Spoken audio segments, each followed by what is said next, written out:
Assalamualaikum warahmatullahi wabarakatuh. Segala puji bagi Allah, salam semoga tetap Allah melimpahkan junjungan kita semua itu pada baginda Rasulullah sallallahu alaihi wasallam, pada keluarganya, pada para sahabatnya, dan semoga sampai pada kita semua, amin ya rabbal alamin. Kahatur kadirat mursid Kanjeng Wali Agung Kanjeng Syamudin Syahman Syebul Al-Fatihul Arifin pada salat sirah. Semoga Allah SWT senantiasa menambah kenikmatan bagi beliau, dan semoga kita memberikan rasa istiqomah untuk terus bisa bersama-sama dengan beliau dari dunia sampai akhir. Al-Fatihah. A'udzu billahi minasyaitonir rajim. Bismillahirrahmanirrahim. Alhamdulillahirabbil alamin arrahmanir rahim maliki yaumiddin. Iyyaka na'budu wa iyyaka nasta'in ihdinas siratal mustaqim.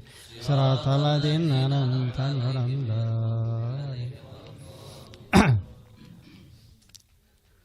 Zikir itu adalah sesuatu yang membuat kita harus merasakan diri kita sendiri, memantau. Makanya sebelum berubah menjadi Qadiriyah itu awalnya Junaidiyah. Jadi Kanjeng Syekh Abdul Qadir Al-Jilani itu beliau belajar thariqahnya Junaidiyah.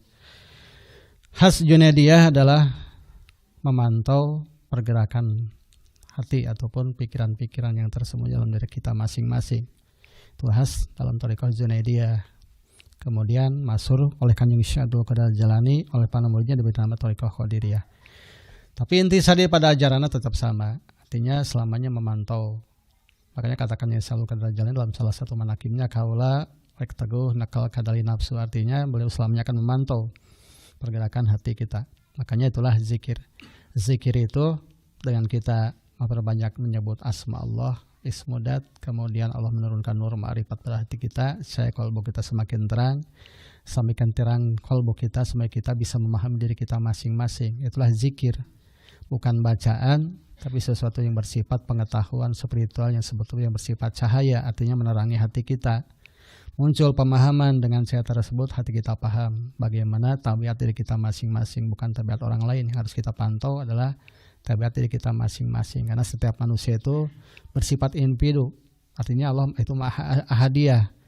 Setiap orang punya karakter, punya sifat masing-masing. Maka kita harus memantau diri kita masing-masing, apa kekurangan kita, apa kelemahan kita, jatuhnya kita di mana, selamatnya kita di mana. Disitulah zikir itu fungsinya di situ. Makanya kita bersama-sama mengamalkan zikir supaya kita menjadi orang yang selamat, memantau pergerakan hati kita, memantau pergerakan pikiran kita. Dengan pertolongan Allah, dengan cahaya zikir yang sudah ditalken melalui guru kita akan semakin terang, semakin paham.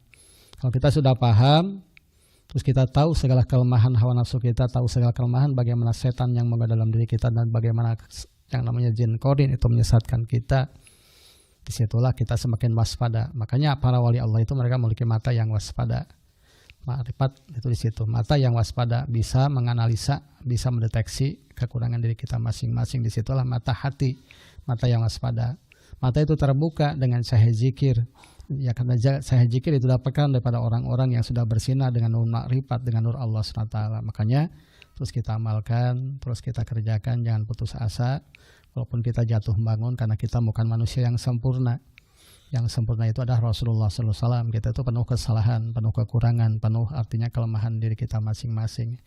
Harus kita akui, karena itu manusia kita adalah manusia yang lemah. Bukan malaikat yang tanpa dosa, bukan bola setan yang tidak ada cahaya. Kita adalah keduanya. Bersatunya adalah kebaikan dan keburukan. Terkadang bersatunya bagaimana? Bersatunya kebaikan dengan keburukan. Salat itu adalah kebaikan, tahajud itu kebaikan, zikir itu kebaikan, khotaman itu kebaikan. Tapi di situ juga ada keburukan. Ketika kita rajin salat, rajin zikir, rajin berjamaah, di situ muncul keburukannya, rasa sombong, rasa hebat, rasa orang soleh. Inilah artinya bersatunya antara kebaikan dalam keburukan dalam diri kita. Kita itu selalu seperti itu. Adanya kebaikan, pasti di situ juga ada keburukan. Makanya kata Rasulullah SAW, tidak ada hati yang tidak berawan. Yang bisa itu adalah kita meminimalisir keburukan kita. Sedangkan menghilangkan itu tidak mungkin. Karena kita manusia diciptakan seperti itu, keadaannya lemah, tidak terlepas daripada kekurangan. Makanya Allah memiliki sifat Ar-Ghafur, Maha Pengampun. Karena kita diciptakan pasti akan melakukan dosa dan kesalahan. Allah itu Maha Pengampun. Bukan apa Allah memiliki sifat Maha Pengampun kalau kita tidak pernah tergelincir pada kesalahan. Cuma di situ Ketika kita tergelincir pada kesalahan, jangan putus asa. Ketika kita ditakdirkan Allah banyak melakukan kebaikan, waspadalah. Di situ juga suka muncul rasa sombong, rasa bangga pada diri kita sendiri. Makanya pantau terus diri kita, jangan sampai ketika kita naik ke atas muncul rasa sombong, ketika turun ke bawah muncul rasa putus asa. Pantau terus, karena situlah perjuangan kita selama di dunia. Kita menakapi jalan Shiratal Mustaqim itu di situ. Katakan jembatan Shiratal Mustaqim itu lebih kecil daripada rambut di belah 7. Artinya dalam perjalanan kita kepada Allah, mencari keridhaan Allah itu selamanya kita tidak lepas daripada ujian dan cobaan. Makanya persiapkan diri kita untuk menghadapi ujian dan cobaan dengan misalnya mengamalkan zikir. Katakan zikir itu untuk mencapai kebaikan dunia akhirat, untuk menghilangkan segala kejelekan dunia dan akhirat. Mudah-mudahan Allah menolong kita, membimbing kita, menjadikan orang-orang pilihan Allah yang selamanya dalam bimbingan Allah SWT. Amin ya rabbal alamin. Assalamualaikum warahmatullahi wabarakatuh.